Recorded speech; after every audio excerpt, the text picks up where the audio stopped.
Welcome to the research world. This is a very quick video tutorial about inserting or drawing the flowcharts in the Microsoft world. So let's follow the simple steps. First of all, go to the Insert tab, then click on the Smart Art. Here are the different categories you can select according to your needs and requirements.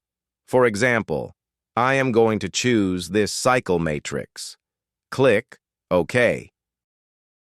Now, first of all, go to the Change Colors option, and from here, you can select any one of your colors according to your choice.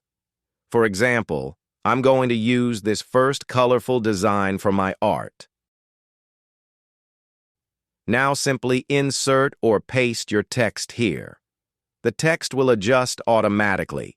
There is no need to organize or adjust your text manually. You can add details over here. You can adjust font style, font size, and other text setting as well. So in this way, you can make the flowcharts in Microsoft Word very quickly and very effectively. Hopefully this video will help you in making the flowcharts. Thank you for watching.